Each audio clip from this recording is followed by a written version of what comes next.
Hello friends, welcome to my channel. ഇന്ന് നല്ല ടേസ്റ്റോട് കൂടിയ പപ്പായ വെച്ചിട്ടുള്ള പേസ്ട്രി ക്രീം കേക്കാണ് റെഡിയാക്കുന്നത്.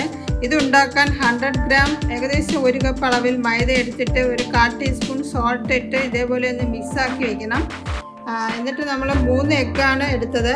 അത് ബൗളിലിട്ടിട്ട് ഫ്ലേവറിനായി 3/4 ടീസ്പൂൺ വാനില എസൻസും ചേർത്ത്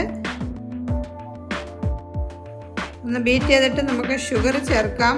പൗഡർ ഷുഗറാണ്, 100 ഗ്രാം അളവിലാണ് ഷുഗർ. മൈദയും ഷുഗറും ഒരേ ക്വാണ്ടിറ്റിയിലാണ് എടുത്തത്. ഇതിങ്ങനെ 2-3 പ്രാവശ്യമായിട്ടിട്ട് ബീറ്റ് ചെയ്തെടുക്കണം. ഇതേപോലെ വൈറ്റ് കളർ ആകുന്നത് വരെ ബീറ്റ് ചെയ്തെടുക്കണം. ഇനി നമുക്ക് പൊടി ചേർക്കാം. പൊടി ചേർത്തിട്ട് ഇതേപോലെ ഫോൾഡ് ചെയ്താണ് എടുക്കേണ്ടത്. കുറച്ച് 2-3 പ്രാവശ്യമായിട്ടിട്ടിട്ട് ഫോൾഡ് ചെയ്തെടുക്കണം. നമ്മളിങ്ങനെ കൂടുതൽ ഇനി മിക്സ് ചെയ്യേണ്ട ആവശ്യമില്ല, ഇത്രയും മതിയാകും. ഇതിനു മുന്നേ മാർബിൾ കേക്ക് കൂടാതെ കപ്പ് കേക്ക്, പ്ലം കേക്കിൻ്റെയൊക്കെ വീഡിയോസ് അപ്ലോഡ് ചെയ്തിട്ടുണ്ട്. അതൊക്കെ കണ്ടിട്ടില്ലാത്തവർ ഒന്ന് കണ്ടു നോക്കണേ. ഇത് നമുക്ക് ഇനി ബേക്ക് ചെയ്യാൻ വയ്ക്കാം. ഗ്രീസ് ചെയ്ത് ബട്ടർ പേപ്പറൊക്കെ വെച്ച് സെറ്റ് ചെയ്ത ടിന്നിലോട്ട് നമുക്ക് ബാറ്റർ ഒഴിക്കാം. 180 ഡിഗ്രി പ്രീ ഹീറ്റ് ചെയ്ത ഓവനിൽ 35 മുതൽ 40 മിനിറ്റാണ് ബേക്ക് ചെയ്തെടുക്കേണ്ടത്. ഇപ്പോൾ അത് ബേക്ക് ചെയ്ത് എടുത്തു. നമ്മൾ ഈ കേക്ക് ഉണ്ടാക്കിയത് ബേക്കിംഗ് പൗഡറോ ബേക്കിംഗ് സോഡയോ ഒന്നും ചേർക്കാതെയാണ്, അല്ലാതെ തന്നെ നല്ല സ്മൂത്തായി വന്നിട്ടുണ്ട്. ഇനി നമുക്ക് അതിൽ നിന്നും ബട്ടർ പേപ്പറൊക്കെ എടുത്ത് മാറ്റാം. ഇനി നമുക്ക് കട്ട് ചെയ്തെടുക്കാം. ഇതേപോലെ ലെയറായിട്ടാണ് കട്ട് ചെയ്തെടുക്കേണ്ടത്, ഈക്വലായിട്ട്.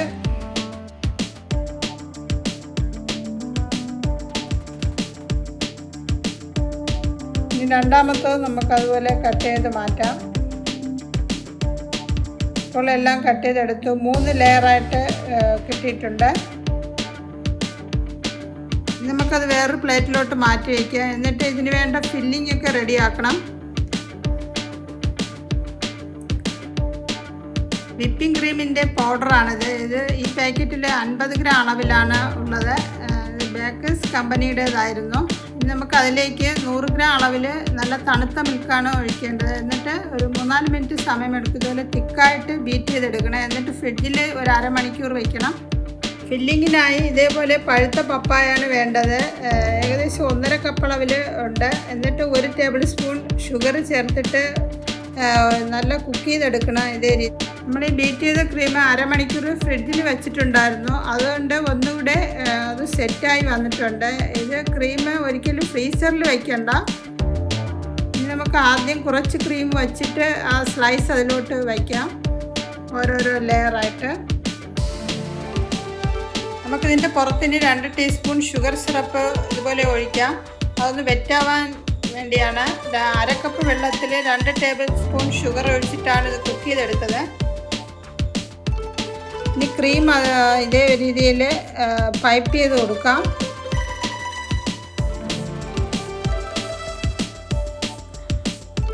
നമ്മൾ വളരെ കുറഞ്ഞ അളവിൽ ഇങ്ങനെ ക്രീം എടുത്താൽ നമുക്കത് സെറ്റ് ചെയ്യാൻ എളുപ്പമായിരിക്കും.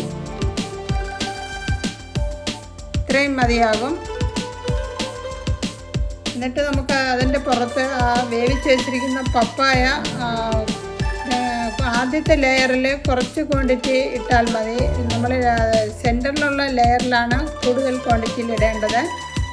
എന്നിട്ട് രണ്ടാമത്തെ ലെയർ വെച്ചിട്ട് ഷുഗർ സിറപ്പ് ഇതേപോലെ ഒഴിച്ചിട്ട് ക്രീം നമുക്ക് അതിൽ അപ്ലൈ ചെയ്യാം. ഇതേ രീതിയിൽ കുറച്ച് തിക്കായിട്ട്. ഇനി നമുക്ക് ഇതിൻ്റെ പുറത്ത് പപ്പായ മിക്സ് വയ്ക്കാം. അത് കുറച്ച് കൂടുതൽ ക്വാണ്ടിറ്റിയിൽ വയ്ക്കാവുന്നതാണ്. ഈ രണ്ടാമത്തെ ലെയർ വന്നിട്ട് ഇങ്ങനെ മിഡിലായതുകൊണ്ട് നല്ല സെറ്റായിട്ടിരിക്കും അങ്ങനെ വെച്ച് കഴിഞ്ഞാൽ. നമുക്ക് ക്രീം കൂടുതൽ വെച്ചിട്ട് ഇതേപോലെ എല്ലാം ഒന്ന് കവർ ചെയ്തെടുക്കാം. ഇതേ രീതിയിൽ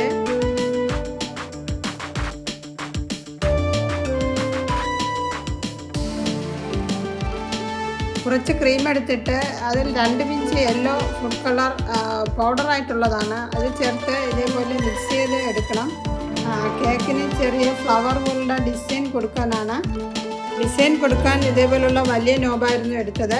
ഇനി ഇനി നമുക്ക് അത് പൈപ്പിംഗ് ബാഗിലോട്ട് ഇടാം. ഇട്ടിട്ട് കുറച്ച് ക്വാണ്ടിറ്റിയിൽ ക്രീം നിറയ്ക്കാം. ഇതിന് പിന്നെ കുറേയേറെ വെറൈറ്റി ആയിട്ടുള്ള ബേക്കിംഗ് വീഡിയോസ് അപ്ലോഡ് ചെയ്തിട്ടുണ്ട്. അതൊക്കെ കണ്ടിട്ടില്ലാത്തവർ ഒന്ന് കണ്ടു നോക്കണേ. എൻ്റെ ഈ ചാനൽ ആദ്യമായിട്ടാണ് കാണുന്നതെങ്കിൽ സബ്സ്ക്രൈബ് ചെയ്ത് ബെൽ ബട്ടൺ ക്ലിക്ക് ചെയ്താലേ ഞാനിടുന്ന ന്യൂ റെസിപ്പീസിൻ്റെ നോട്ടിഫിക്കേഷൻ കിട്ടുകയുള്ളൂ. കേക്കിൻ്റെ ടോപ്പിൽ നമുക്ക് ചെറിയൊരു ഫ്ലവർ ഷേപ്പിലുള്ള ഡിസൈൻ കൊടുക്കാം. ഡിസൈനൊക്കെ അവരവരുടെ ഇഷ്ടത്തിനനുസരിച്ച് കൊടുക്കാവുന്നതാണ്. ഇതിൽ നമ്മൾ ഫുള്ളായിട്ട് ഇങ്ങനെ ഡിസൈൻ കൊടുക്കുന്നില്ല, അവിടെ ഇവിടെ ആയിട്ടാണ് ഇങ്ങനെ പൈപ്പ് ചെയ്ത് കൊടുക്കുന്നത്.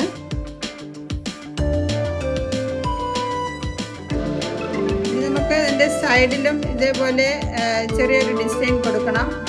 എന്നിട്ട് യെല്ലോയിഷ് കളർ ആകുന്ന രീതിയിൽ ഒന്ന് എല്ലായിടത്തും ഒന്ന് സ്പ്രെഡ് ചെയ്ത് കൊടുക്കണം. ഇതേപോലെ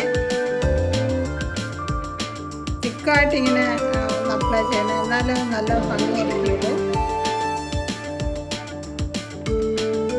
നമ്മൾ കേക്കിന് ഡിസൈൻ കൊടുത്തതിന് ശേഷം ഉടനെ കട്ട് ചെയ്യുന്നതിനേക്കാളും ഒരു അരമണിക്കൂർ ഫ്രിഡ്ജിൽ വെച്ചിട്ട് കട്ട് ചെയ്യുമ്പോൾ ഒന്നുകൂടെ ഒന്ന് സെറ്റായി കിട്ടും. നമ്മളതിന് ഫില്ലിങ്ങിനായി വെക്കുന്ന പപ്പായ അത് കുക്ക് ചെയ്യുന്ന സമയം മധുരത്തിനനുസരിച്ച് ഷുഗർ ചേർത്താൽ മതിയാകും. മധുരം കുറവാണെങ്കിൽ അതിനനുസരിച്ച് ഷുഗർ ചേർക്കണം. നമുക്ക് ഇതിൽ എക്സ്ട്രാ വരുന്ന ക്രീമൊക്കെ ഇതുപോലെ സ്പാറ്റിൽ വെച്ച് എടുത്ത് മാറ്റാവുന്നതാണ്. ഇതെല്ലാം ഒന്ന് ക്ലീനാക്കി എടുക്കണം.